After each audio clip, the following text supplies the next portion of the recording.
This is Value Investing. I'm your host, Jun Kim. In this podcast, you'll learn everything related to value investing.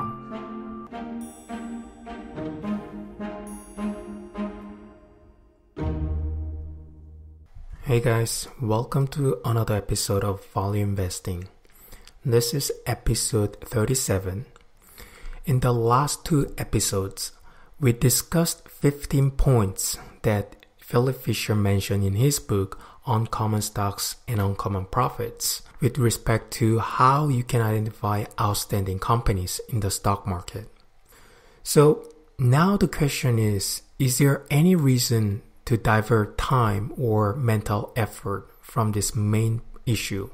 In other words, does it really matter when you buy such outstanding companies? Once you are sure that you have definitely found an outstanding stock, isn't any time at all a good time to buy it? So these are the questions that I want to address in this episode.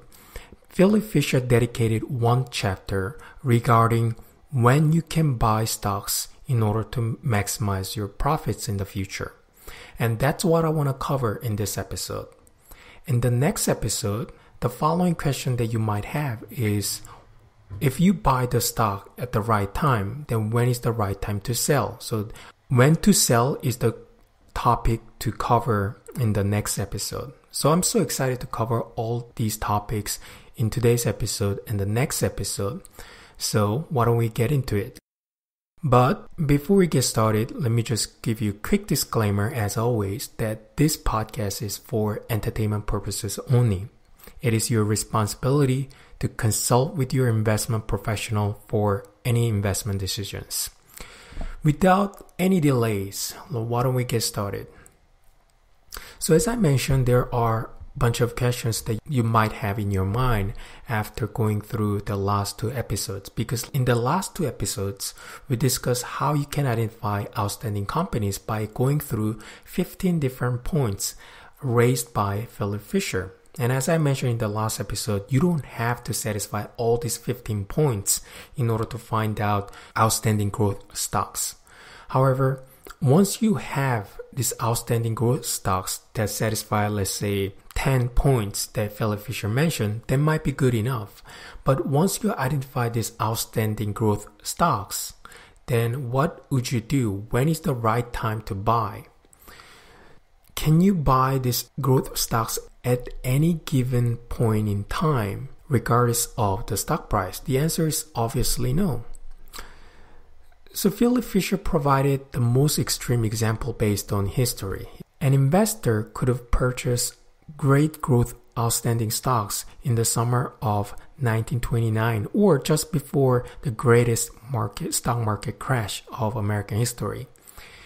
In time, such a purchase would have turned out well, but 25 years later, it would provide much smaller percentage gain than would have been the case if an investor had made small extra effort needed to understand a few simple principles about the timing of growth stock purchase. So, in other words, if the right stocks are bought and held long enough, they will usually produce handsome profit. However, to produce spectacular profit, some consideration must be given to the timing of purchasing the stock. I think that's quite common sense. So before we go through when is the right timing to buy a stock, let's just go through the conventional method of timing the market. Okay, so the conventional method of timing the market is by gathering a vast amount of economic data and try to predict where the market is heading. And if you think that dark clouds are forming on the horizon, you may postpone or cancel purchases that you otherwise would make. Philip Fisher's objection to this approach is not that it is unreasonable in theory, but it is that in the current state of human knowledge about economics, which deal with forecasting future business trends, it is impossible to apply this method in practice. In other words, the chances of being right are not good enough to warrant such methods being used as a basis for risking the investment of savings.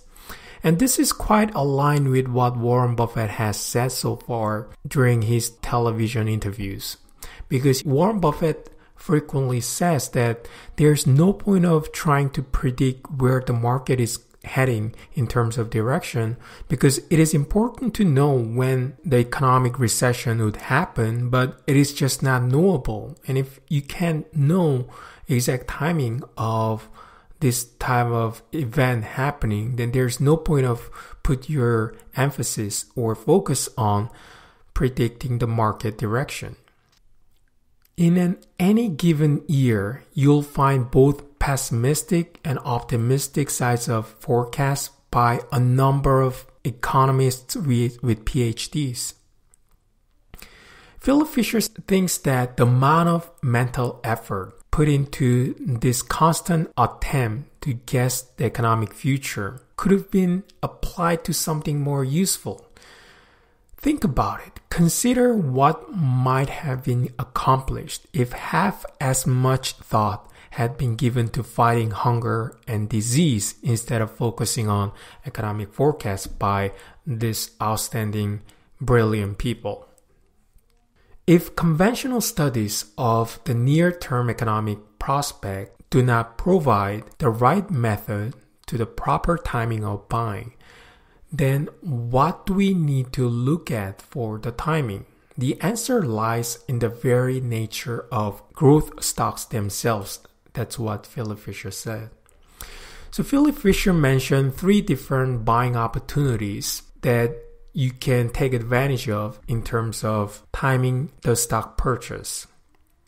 The first one happens when the development of a new product causes some troubles for the company. Growth companies are developing various new products, and process costs money in the early stage of commercial production. From the standpoint of timing the buying of common stocks, you need to pay attention to the point at which the first full-scale commercial plant is about to begin production. There may be a shakedown period that can prove expensive for the company. And when months after months difficulties crop up in getting the commercial plant started, the unexpected expenses cause per share earnings to dip noticeably. And this is what frequently happens. And nobody knows when the problem will be solved. People start to sell the stock. However, at last comes the good news that the plant is finally running smoothly. And perhaps a 2-day rally occurs in the stock price. At this point, Philip Fisher thinks that the stock might well prove a sensational buy. Since the same techniques are used, the placing in operation of a second, third, fourth, fifth plant can nearly always be done without the delays and special expenses that occur during the first plant development. By this time, Plant 5 is running at capacity. The company has grown so big that the whole cycle can be repeated on another brand new product with less trouble. So Philip Fisher thinks that when the company get into trouble when they are developing new products, that might be a great buying opportunity because the stock price is going to suffer because of these troubles that company is facing. And Wall Street is not confident about the company and stock price is depressed. And when you look at the beneath the surface and when you know what's going on, and if you know that the new product is going to bring more revenue to the company, and if you have that confidence, then this might be a great opportunity because that's when a lot of people are selling. The second great buying opportunity that Philip Fisher mentioned in his book is when the outstanding management plans to fix labor relation and improve productivity. Here, the key word that you have to focus on is outstanding management and fixing labor relation. So Philip Fisher thinks that the labor relations can improve from outstanding management. And in many cases, the company may have unhappy employees with low productivity. But once management is trying to fix whatever problem they have with the employees in order to boost up the productivity, that's probably a good time for you to jump in and buy some shares. Philip Fisher thinks that it just takes long for this kind of improvement plan to begin coming through to earnings. During this period, a second strike occurred and word went through the financial community that labor matters were going from bad to worse. So this is kind of the similar case as the first buying opportunity because the company is getting into trouble and the Wall Street is noticing this trouble and people are trying to sell the stocks at the point of trouble. However, you can sometimes see heavy insider buying activities take place, and this is kind of another buying opportunity you can take advantage of because people are selling their stocks and price is depressed. But Philip Fisher thinks that you shouldn't think about buying the stock at the absolute lows because it would have been more a matter of luck than anything else. So instead of trying to buy stocks at the very, very absolute low point, you have to think about stocks buying at attractive price. Your stock could go down further, for example, 30% more since your initial purchase, but it doesn't matter because after all, if the stock price comes back up, then you'll still make some capital gain. It would be nice if you can buy at the low point, but how can you really catch the lowest point? It's almost impossible. It's a matter of luck instead of your skills. So forget about trying to catch the low point and just try to look at the business and try to identify buying opportunities from business operation. So the first one that Philip Fisher mentioned is the new product development. And the second one Philip Fisher mentioned is labor relation improvement point. The third buying opportunity that Philip Fisher mentioned has nothing to do with troubles in the business as in the case of the first and second buying opportunities. But Philip Fisher also mentioned that a large amount of capital expenditure may lead to the improvement in earning power. So this is kind of common sense, and in many cases, if you focus on free cash flows, you might be tempted to sell the stocks when the company is investing huge amount in capital expenditure, which means they're buying machines, they're buying properties, they're trying to expand their business into other areas. So value investors in some cases do not like the fact that the management is spending a lot of money, a lot of cash in capital expenditure. So when they see capital expenditure item go up in cash flow statement, they usually don't like that.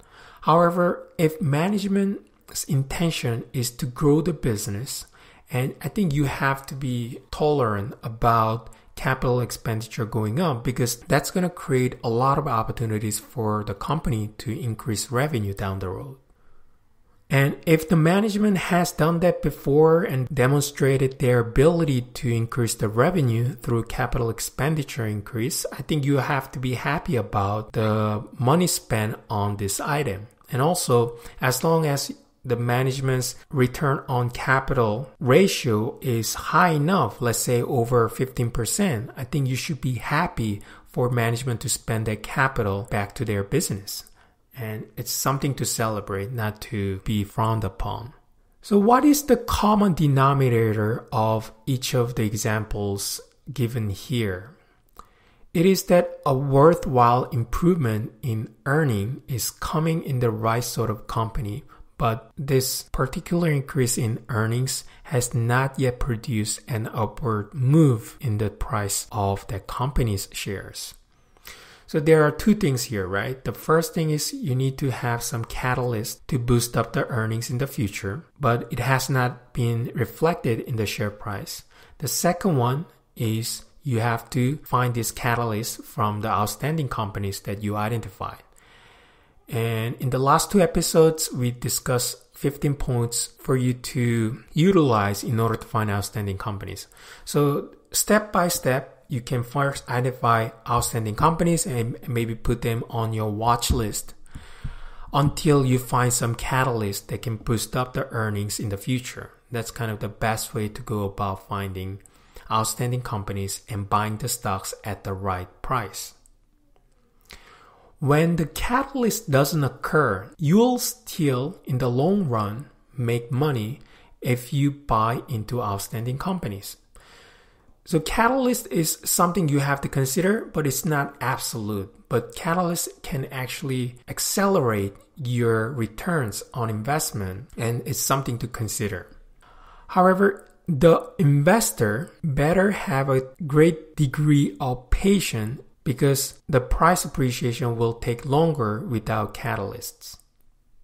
So now the question is, does this mean that if a person has some money to invest, he should completely ignore what the future trend of business cycle may be and invest 100% of this fund the moment he has found the right stocks at a good buying opportunity discussed today?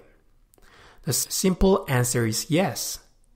So if you find outstanding companies and if it is the right opportunity that we discussed today, then you should definitely go in and buy stocks. However, there's one caveat here.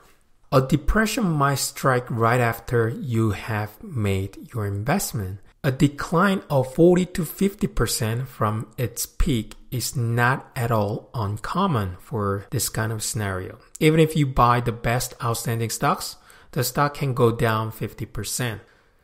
However, Philip Fisher believes that investors should ignore any guesses on the coming trend of general business or stock market. This is what we discussed at the beginning of this episode. You shouldn't try to guess where the market is heading. So if you really find an outstanding company and if you find a catalyst that can boost up earning in the future, don't think about the stock market movement. Don't think about where the stock market is heading. Just try to buy the stock, and that's the advice from Philip Fisher. So there are 2 advantages to this approach. The first advantage is that you're making bet upon something which you know to be the case, rather than upon something about which you are largely guessing. So this is kind of aligned with what Warren Buffett said again. Warren Buffett said that focus on what's knowable instead of what's unknowable. If macroeconomic factors are important but unknowable, then there's no point of using your time trying to guess where the market is heading. Just focus on what's knowable, which is specific companies that you are interested in. The second advantage is that you are only buying into a situation which is about to have a worthwhile increase in its earning powers in the near or midterm future. So this is a second element of support that you're going to get when you focus on specific company with some catalyst attached to it. If catalyst is materialized in the future, then you have a better chance of your stock price appreciation in the future. However, Philip Fisher also proposed another approach for those people who are concerned about major stock market decline. You'd not be happy if the stock investment was made at near top or just prior to major decline. For this type of investors, there's a solution to the problem. Philip Fisher said that these investors can stagger the timing of further buying. In other words, these investors should plan to allow several years before the final part of their available funds will have become invested. If so, they'll still have purchasing power available to take advantage of such a decline. But I honestly think that either way is fine. And if you're really concerned about future stock decline, then you can spread out your purchasing timing. Then you can take advantage of stock market decline if the stock goes down in the future. But who knows, stock can go up in the future, then your average purchase price is going to go up as well.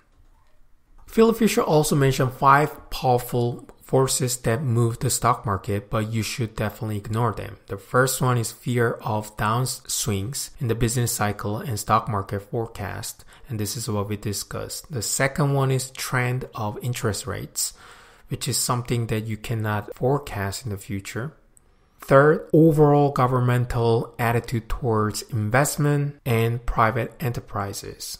Fourth one is long-range trend to more and more inflation. And finally, fifth one is new inventions that disrupt old industries. Philip Fisher thinks that these 5 powerful forces could move the stock market, but it's something that are not easy to predict. So forget about them, focus on specific companies and businesses, and try to find the catalyst that can bring up the stock price in the future instead of worrying about these macroeconomic factors. So that's kind of the bottom line that Philip Fisher is saying in his book.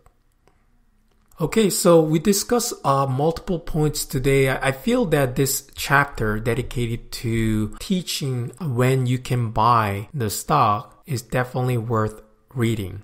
I'm going to include the link in the show note to which you can go and buy his book, Uncommon Stocks and Uncommon Profits. I definitely think that this is worthwhile for you to read. And in the next episode, as I mentioned, we're going to discuss when is the right time for you to sell stocks. I think you're going to get a lot of insight from there, because I think what I can do well is buying the companies at cheap price. What I do is I usually go to stock market and have some outstanding companies on my watch list. And when the price goes down to a point where intrinsic value is a lot higher, which provides margin of safety, then I buy stocks and accumulate my positions there. But what was hard for me is to find out the right timing of selling such stocks once they're in my portfolio. So I learned quite a lot from the next chapter, which we're going to discuss in the next episode. So just try to tune it in, and I think it's going to be very interesting. Okay, so that's it for today's episode. I hope you enjoyed today's episode. Before I end, I just want to remind you that please leave your reviews and rating on this podcast. I think that's going to help other people to find this podcast easily. And this podcast, as you know, is free for everyone to listen. So it's kind of rewarding for me to see a lot of people beginning to listen to this podcast, and the momentum is going at accelerated pace. So that I'm quite happy about the current trend, and hopefully I make better and better content in the future. So I'm thinking about a lot of different directions for this podcast, and I'm going to discuss more details in the future episode about that. Anyway, thank you very much, and see you next time.